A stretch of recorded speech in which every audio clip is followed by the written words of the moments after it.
Alright, so here we go. We've got, of course, Team Efficiency as the blue team starting down south. Their opponent, Steel Knight, I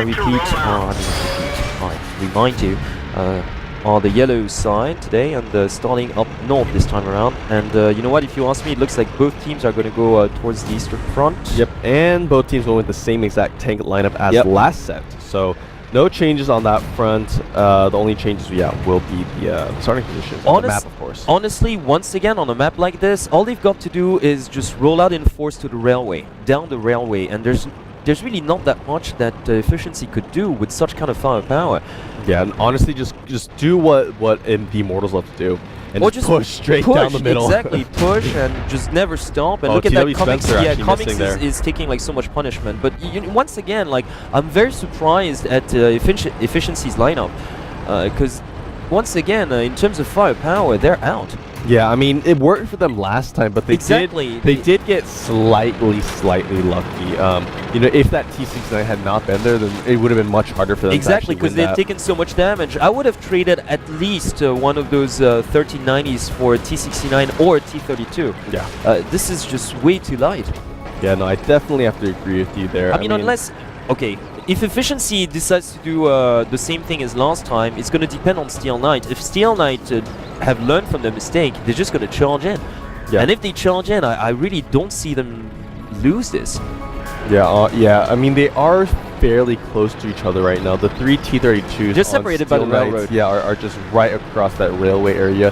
The thing is, even if they're spotted, I mean, they're in T32s, man. I mean, those are so heavily armored, so many hit points that the Efficiency are going to have a hard time to take those out. Especially all three of them. And last set, they didn't even have to worry about that because they took out a T69 and they had the tier point advantage and the set was about to end. So they never had to worry about those T32s last set. But this time around, I mean, I feel like those T32s are going to be more in their face and they're going to have a lot harder time to take the set.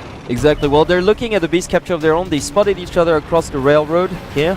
So they gotta really be careful. And meanwhile, I mean, that's exactly what I'm saying, because meanwhile, right now, Steel Knight do have the option of sending their own tanks to capture the base. Oh, look at this. They have come behind Steel Knight right now. Kigo taking so much damage from those Efficiency members.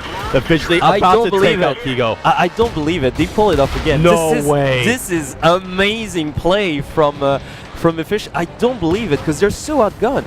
I know, they just play that perfectly. This is ridiculous. Like, yeah, they're using multiple angles to land shots and, dodging enemy fire. I mean, Mega Joel taking some damage, but he's the only one that can, pretty much. So Mega Joel is covering pretty much the railroad, because as the lone T32, while all the other tanks are roaming around and trying to get angles onto their enemies, and this is brilliant. I love this play coming out from Rishi. Always able to find that small opening in that enemy defense. Spencer down to 650 now. This is not looking good. And Washu as well. Comics is doing so much damage, like he's flanking them. This is all brilliant. These members are just doing awesome right now. Look at that. They're completely trapped. They're like three different angles right now. 3 different angles officially have on Steel Knight, whereas Steel Knight, they really don't even know who to shoot right now. This is brutal. This is absolutely brutal.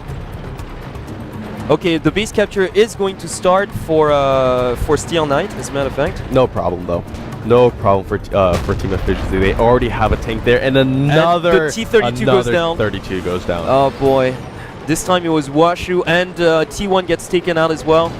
A second T1 gets taken out. This is a carnage. It is a carnage. It might be a clean sheet, actually. I think it's going to be a clean sheet here. Wouldn't surprise me anymore. And of course, their own base capture has started too. So, yeah, just another tank going down. So tank 48, the lone tank remaining, and there's absolutely nothing that he can do. And this is just like a crushing defeat. Wow, I mean, look at that damage.